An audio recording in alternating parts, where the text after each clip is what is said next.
Ah, yes, power plays, the bane of our existence. And now also penalty kills, apparently. Yeah. Woohoo! This is stuff. We are in a snow week. Yeah. Can't get any better. Hello, welcome to Hawks Recap. Game 69, nice, is in the books, and the Hawks lose 7-4 to the Boston Bruins. Not so nice. In the first game of a back-to-back in which these two teams will play once again tomorrow.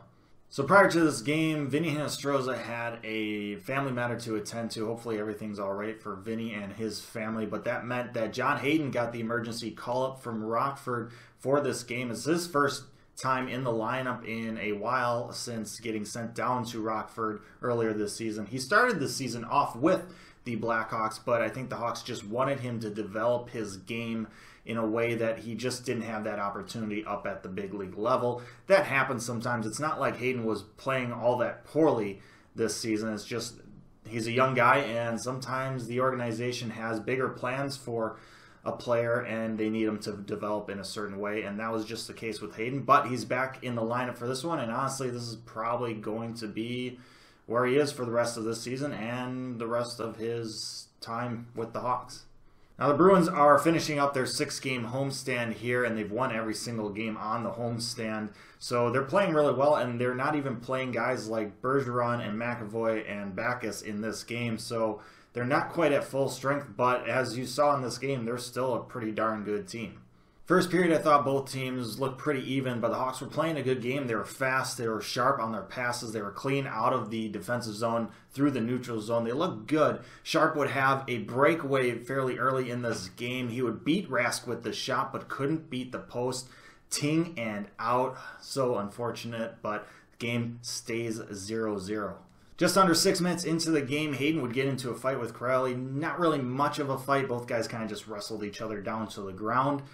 But Hayden just being called up from Rockford, getting the blood going. A little past the halfway point in the first period, Duclair and Marchand would kind of run into each other as the Bruins are breaking out of their zone. Duclair would catch an edge with his right skate and then fall back awkwardly, twisting his knee. It didn't look very good, and he would be done for the day. He couldn't put any weight on his right knee. Honestly, it looks like he could easily be done for the rest of the season. Hopefully it's not a significant injury, but it just didn't look good. Now Marchand would get called for a 2-minute interference penalty here. I think that's actually mostly because of Duclair getting injured. But Marchand kind of put his arm and hand up around Duclair's head and kind of made him fall awkwardly there.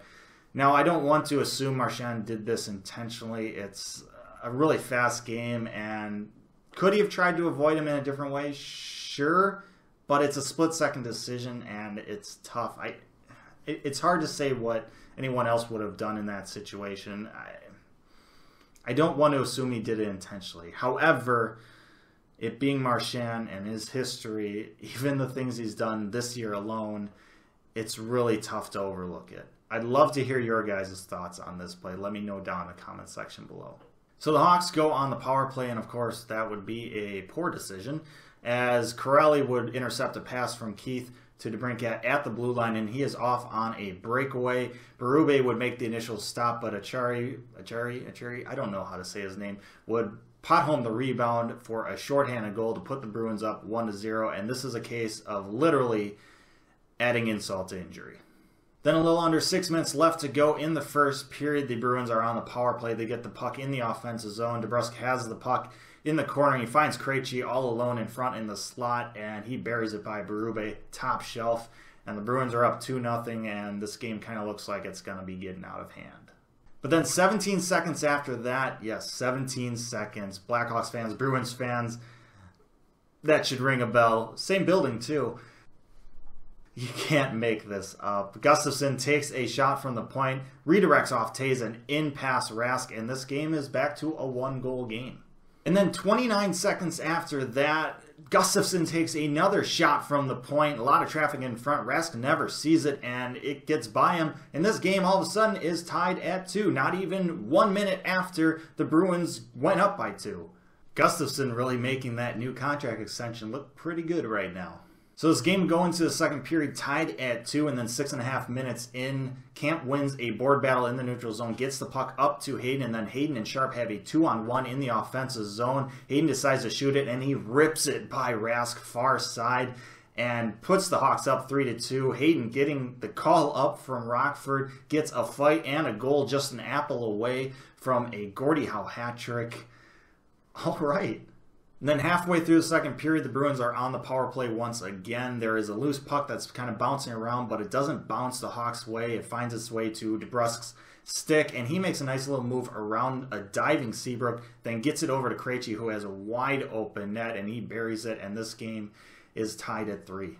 A little over 4 minutes left to go in the second period. The Hawks with control in the offensive zone. Gustafsson with the puck at the point makes a nice little move to get around Rick Nash, then throws the puck over to Highmore, who then shoots it against the grain where Rask is trying to slide over. He beats Rask for his first career NHL goal. Congratulations to him. But it puts the Hawks up 4-3, and they would take that lead into the third period. Now, the Bruins would outshoot the Hawks 12-7 in the second period, but I thought the Hawks actually played really well. They played really, really well if you compare it to the second period they had against the Carolina Hurricanes.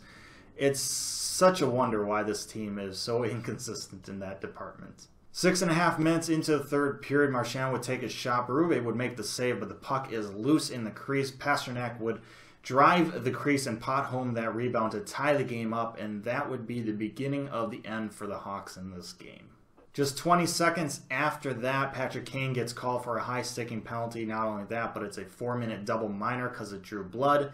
That would lead to Brian Gionta scoring a power play goal in the first 2 minutes of that penalty, and then Rick Nash scoring a power play goal in the final 2 minutes of that power play. So the Bruins are up 6-4. The Bruins scored 4 power play goals in this game and a shorthanded goal. 5 out of their 6 goals was on shorthanded situations. The Hawks actually played really well 5-on-5 in this game. Special teams killed them. Corelli would end up getting an empty net goal with about 22 seconds left in the game to make it 7-4 Bruins. That's how this game would end. And even though there were a lot of positives in this game for the Hawks, they just couldn't find a way to get it done. Of course, now these two teams are packing up and making their way over to Chicago, where they're going to play another game right away against each other again. The Bruins were making runs at Patrick Kane, and it was getting a little chippy out there. It'll be interesting to see what happens in tomorrow's game. I also can't imagine the Bruins getting another 4 power play goals and a shorthanded goal in that game as well. So it'll be interesting to see. Thank you so much for watching this episode of Hawks Recap. Enjoy your Saturday night. Let me know your thoughts on the game and the team's performance down in the comments section below. Like, share, and subscribe. I appreciate it as always. But most importantly, stay safe, make good decisions, and I'll see you again real soon.